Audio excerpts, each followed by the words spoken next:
The wind howled across the barren plains, carrying with it the whispers of a name that sent shivers through every saloon and settlement west of the Rio Grande. Caleb Blackhand Mercer.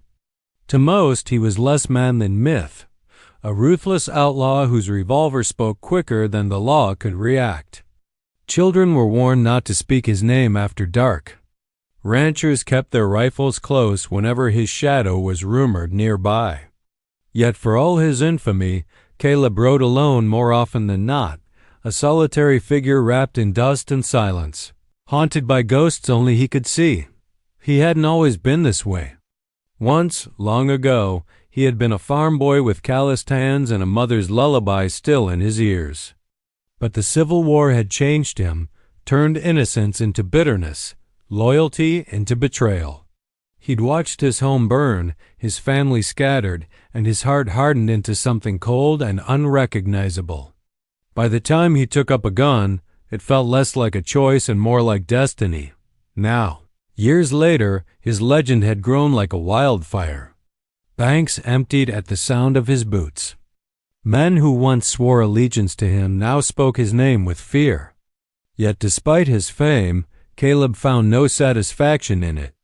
The thrill of the gunfights had dulled. The faces of the dead, lawmen, bystanders, even friends, blurred together in his mind until he could hardly remember which ones had deserved it, and which hadn't. Nights were the worst. Sleep rarely came easy, and when it did, it brought visions of smoke and screams, a world forever burning.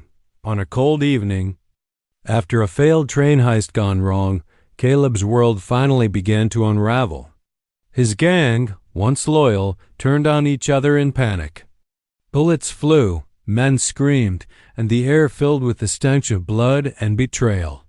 Caleb took a shot to the side, just below the ribs, before disappearing into the wilderness under a curtain of rain.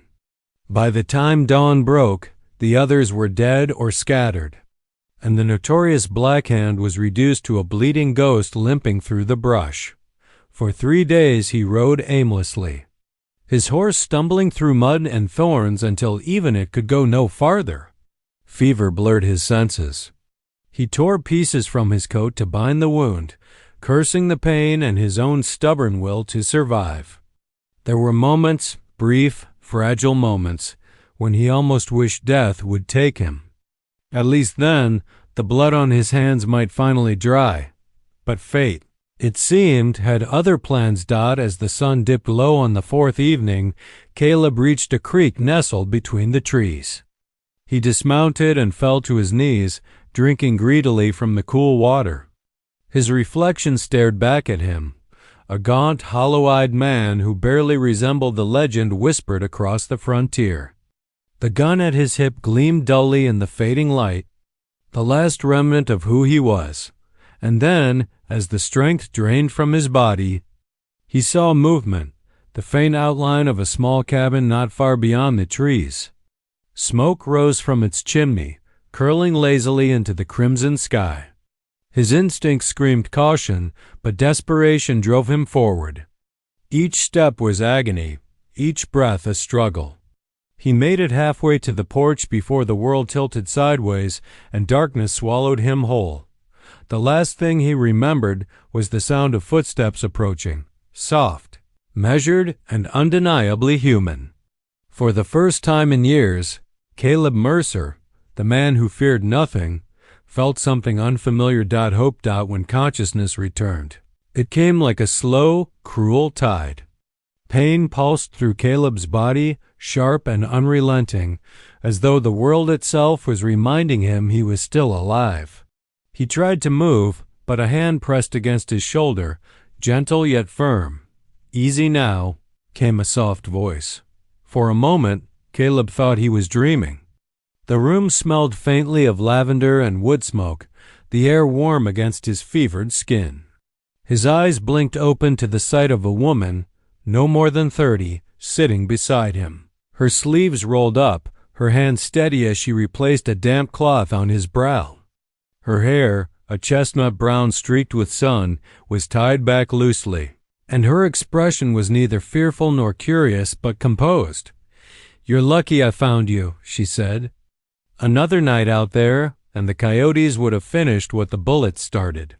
Caleb tried to speak, but his throat was raw. She handed him a cup of water, helping him lift his head. Every muscle in his body protested. When he finally managed to rasp, "Thank you," the words felt foreign, like a language he'd forgotten how to speak. The woman nodded, studying him carefully. "Name's Eleanor Reed," she said after a moment. "This here's my land. You don't look like a rancher or a trapper.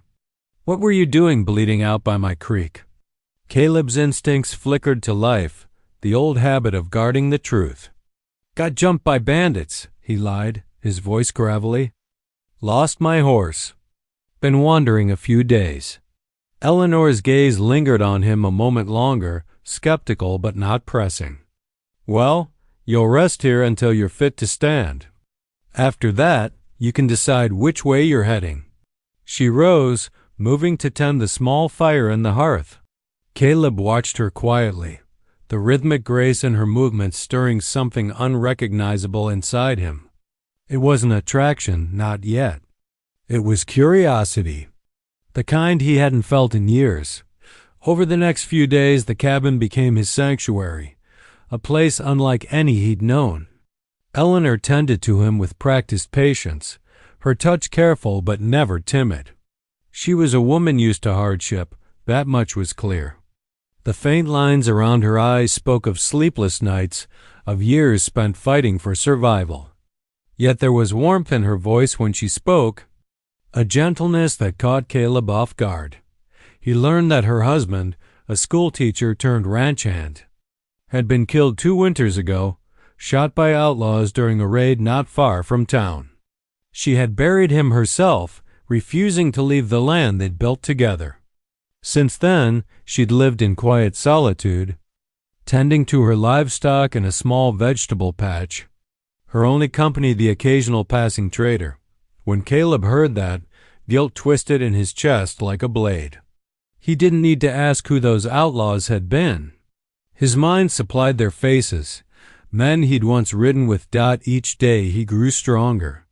Each night, he found himself listening to the soft hum of Eleanor's voice as she read aloud from a tattered book by lamplight. The sound calmed him in ways he couldn't explain.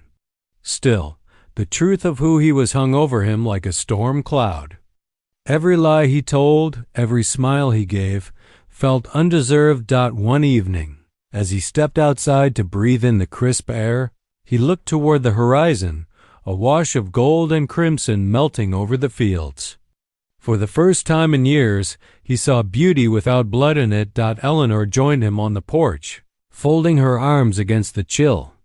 "You've got the look of a man who's seen too much," she said quietly. "Sometimes the hardest thing is learning to look forward again."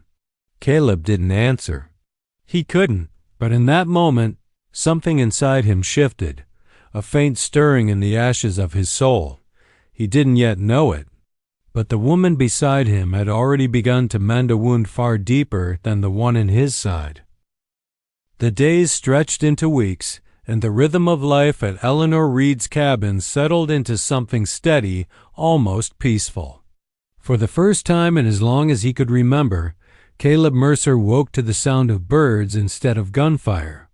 The pain in his side had faded to a dull ache, replaced by a strange restlessness, not the kind that demanded movement, but the kind that made a man think. He helped where he could, at first out of gratitude, then out of something deeper. He chopped wood, repaired a broken fence, and mended the roof that had been sagging since spring. His hands, once skilled only in violence, learned gentler tasks, steadying nails instead of triggers, carrying buckets instead of revolvers. Eleanor never asked much of him, but she never treated him as a burden either. She worked beside him, her sleeves rolled up, her face streaked with dust and sunlight. There was strength in her silence. Caleb noticed that. She didn't talk about loss unless he asked, and when she did, it wasn't with bitterness. "You can't live your whole life hating ghosts," she told him one afternoon while tending her small garden. All that does is turn you into one yourself." Those words lingered with him. Nights found him sitting by the window, staring at the moonlight spilling across the fields, wondering how much of himself had already become a ghost. Slowly, a sense of belonging began to take root, fragile but real. Eleanor's small acts of kindness began to soften the edges of his soul. She offered him coffee in the mornings, left a quilt by his bedside when the nights grew cold, and sometimes hummed while she worked, filling the cabin with a warmth that no fire could match. But with every passing day, guilt gnawed at him, because behind his quiet smile, he carried a truth too heavy to speak. The men who'd taken her husband's life had once ridden under his command. He'd been miles away that night, but his orders, his greed, had led them there. One evening, while Eleanor was gathering herbs by the creek, Caleb wandered into the small barn to fetch a tool. As he moved a crate, something clattered to the ground, an old, faded wanted poster. His name was printed across it in bold black letters: Caleb Mercer, alias Blackhand. Wanted for murder, robbery, and treason against the peace of the territory. For a moment, he couldn't breathe. He picked it up with trembling fingers, staring at his own face, the same cold, unfeeling eyes that had once terrified towns and lawmen alike. The paper was weathered and creased, but the bounty mark, $5,000, dead or alive, remained clear. Eleanor must have known all along. When he stepped outside, she was waiting for him. The look in her eyes wasn't fear, it was disappointment. "I knew who you were the moment I saw that scar on your cheek," she said quietly. "There aren't many men with your mark, Caleb Mercer." He stood frozen, shame and defiance warring inside him. "Then why didn't you turn me in?" Eleanor took a long breath, her gaze steady. "Because I saw something else in you, something worth saving. You've lived your life running from the law, but what you're really running from is yourself." The words hit harder than any bullet. That night, Caleb sat awake long after she'd gone to bed. He stared at his revolver lying on the table, the metal cold and familiar. He'd spent years believing a man like him couldn't change, that redemption was a story for preachers and fools. Yet Eleanor's mercy had cracked that belief wide open. By morning, he made a quiet vow. He would earn the right to stay. Not through lies, not through charm, but through something real. For the first time in his life, Caleb Mercer wanted to be a better man, not for survival, but for her. Summer rolled across the valley, and with it came a kind of fragile peace Caleb had never known. The garden thrived. The creek sang louder with every rain. Yet beneath that quiet beauty lay a tension he could not name, a sense that the world had simply paused, not forgiven. He woke at night to the echo of hoofbeats that weren't there. He kept his gun beneath the floorboards, telling himself it was only precaution, though a deeper voice whispered otherwise. One evening, as dusk bled into the horizon, Eleanor noticed him cleaning his revolver on the porch. "Still expecting trouble?" she asked. Caleb gave a faint smile. "A man like me don't get to stop expecting it." He was right. 2 days later, trouble arrived. The first sign was the hawk circling overhead, its cry sharp against the still air. The second was the trail of dust rising beyond the ridge. 3 riders, maybe 4. Caleb's heart clenched. He knew that gait, that careless swagger in the saddle. Jed Hawthorne. Once his right hand, now the kind of man who thrived on chaos. If Jed had found him, it meant the old life was reaching back with blood-stained hands. He met Eleanor's eyes across the yard. "Go inside," he said quietly. "Caleb, please." She obeyed, though not out of fear.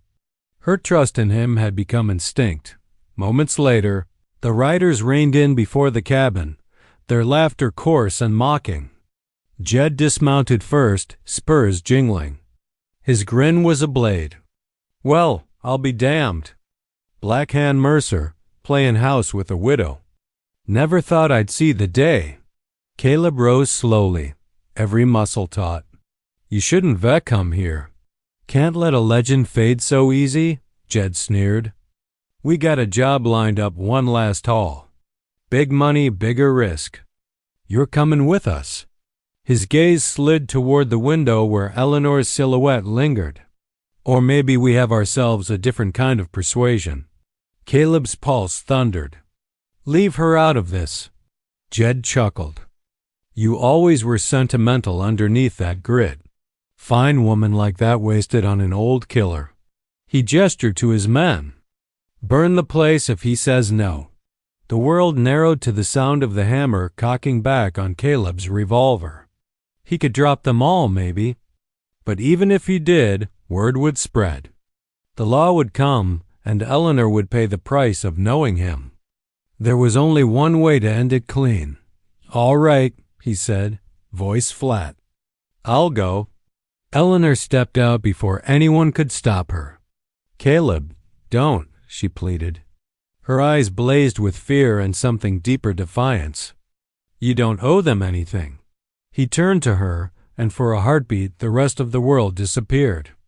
I owe you peace, he said softly. This is the only way I know to give it. Jed smirked. Ain't that sweet? The outlaw's gone soft. Caleb's hand brushed Eleanor's briefly, a silent promise, and then he mounted one of their horses. As they rode away, the cabin grew smaller behind him, a golden square of light fading into darkness. He didn't look back. He couldn't. Every part of him that was still human screamed to return. But the beast he'd been knew what had to be done. That night, under a cold, merciless sky, Jed outlined the plan. An ambush at the old mining town. A payroll shipment worth a fortune.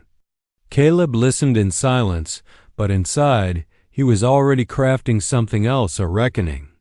No more running. No more blood for the sake of gold. Somewhere behind him, miles away, a lamp still burned in Eleanor's window.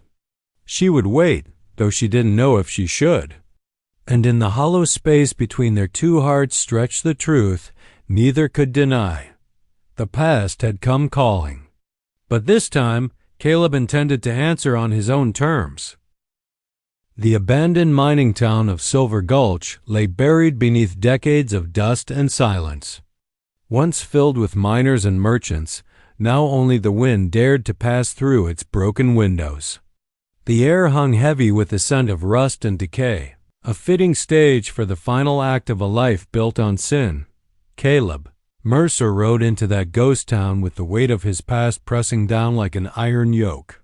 Jed Hawthorne and his men trailed behind, laughing and boasting, oblivious to the storm building in their midst. To them, this was another payday, another blood-soaked tale to add to their legend. To Caleb, it was something else entirely, an ending. They made camp near the crumbling saloon. Lantern light flickered across warped walls, casting shadows that danced like specters of the dead. Jed slapped Caleb on the back, grinning wide. Ain't it poetic? You started your story in a place like this. Seems only right you finish it the same way. Caleb didn't answer. He simply loaded his revolver, each bullet a prayer for deliverance, not for himself, but for those he'd wronged. He thought of Eleanor, her hands in the soil, her voice steady in the quiet dawn. For the first time, he wanted to live not to escape death, but to deserve her faith. At dawn, the sound of distant hoofbeats echoed, the payroll convoy approaching. Yet's men took positions among the ruins, guns ready. Caleb watched them scatter, shadows among shadows. Every instinct in him screamed for violence, for the familiar rhythm of gunfire and smoke. But another voice, softer, truer, whispered that this cycle had to end. When the first wagon appeared on the ridge, Caleb stepped out from cover. Hold your fire, he ordered. Yet's head snapped around. What the hell are you doing? Ending it. The next few moments unfolded in chaos. Jed lunged for his gun, but Caleb was faster. The first shot rang out, splitting the morning silence. Jed stumbled back, grazed across the shoulder, his eyes burning with betrayal. "You turned on your own." Jed roared. "I turned on the devil I used to be," Caleb said, his voice low but steady. Gunfire erupted. The gang turned on each other, panic, greed, and fury exploding all at once. Caleb moved through the smoke with the cold precision of a man who'd seen too many wars. But this time, every bullet he fired was deliberate, never cruel, never needless. He shot to disarm, to end the violence without spreading it further. When the dust finally settled, only he and Jed remained standing. They faced each other in the open street, sun climbing above the rooftops, painting everything gold and red. Yet's grin twisted into something dark. "You think this makes you righteous? You can't wash the blood off, Blackhand. It's who you are." Caleb holstered his gun slowly. "Maybe, but I ain't gonna let it decide who I'll be." Jed drew. A flash of steel, a cry of rage, but Caleb didn't flinch. His shot struck true, sending Jed sprawling into the dirt.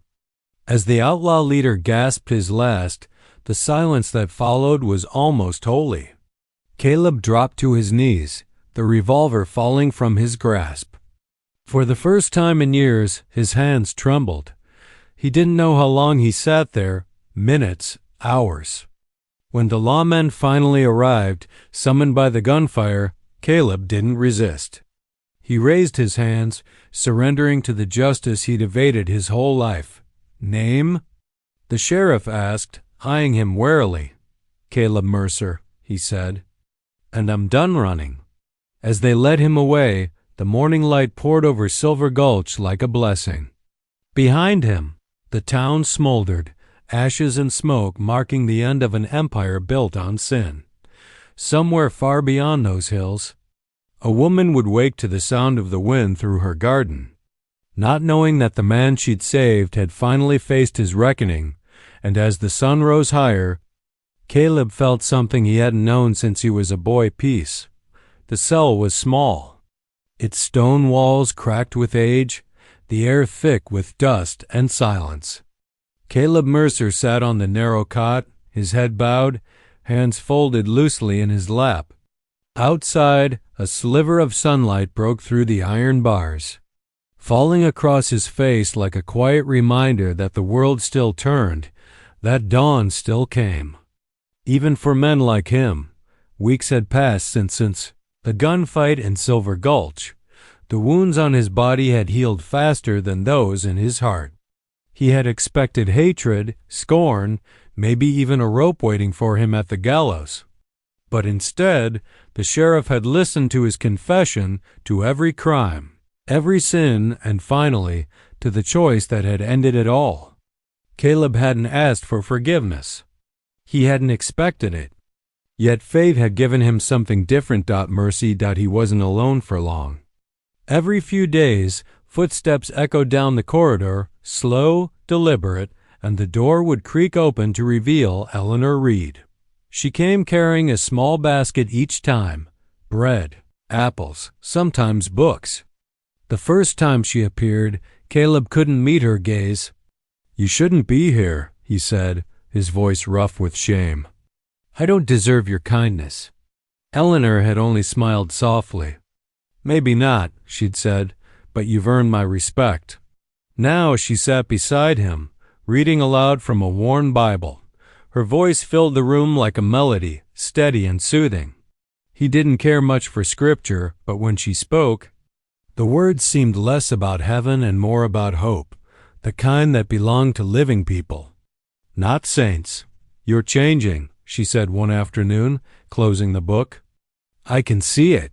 Caleb gave a faint, rueful smile. "Maybe I'm just too tired to keep pretending." "That's not weariness," she said. "That's peace." The sheriff allowed her visits without question. Word of what had happened in Silver Gulch had spread far and wide. Some called Caleb a traitor to his own kind. Others whispered that maybe he'd found redemption in the end. Whatever the truth, His story had grown into something bigger than his crimes, a warning, perhaps, or a miracle, depending on who you asked. Months passed. His sentence came down lighter than anyone expected. Time served, the judge said, and good behavior. Perhaps it was Eleanor's testimony that swayed them. Or perhaps the world simply saw a man who had already punished himself enough that the morning of his release was cool and golden. Caleb stepped out of the jailhouse with the same quiet awe he'd once reserved for open skies. The world felt unfamiliar, brighter, sharper, alive. Eleanor waited for him by the hitching post, her hair loose in the wind, her eyes reflecting both joy and understanding. "Didn't think you'd come," he said. "I told you once," she replied. Everyone deserves a chance to look forward again. They rode together to her homestead, the same cabin where it had all begun. The garden had grown wild in his absence, filled with sunflowers and weeds alike. Caleb dismounted slowly, his hand brushing over the rough wooden fence he'd once mended. It still stood strong, though weathered. In many ways, so did he. He spent the following days quietly, helping mend the barn, tending to the animals, and fixing what time had worn down. The silence between them was no longer heavy. It was comfortable, alive with meaning. At night, they would sit by the porch, watching the stars emerge one by one. Sometimes they spoke of the future. Other times, they said nothing at all. On one such evening, Eleanor turned to him. "What will you do now?" she asked. Caleb thought for a long moment. "Live," he said simply. "Not as Blackhand. Not as a ghost, just as me." She smiled, and in that smile he saw everything he'd spent a lifetime searching for: forgiveness, belonging, love. The dawn that followed painted the horizon in soft gold. Caleb stood by the fence, watching the world wake around him. The wind carried the scent of earth and rain, and for the first time, he felt it, truly felt it, the quiet miracle of being alive. The outlaw was gone. What remained was a man reborn, shaped not by violence, but by love.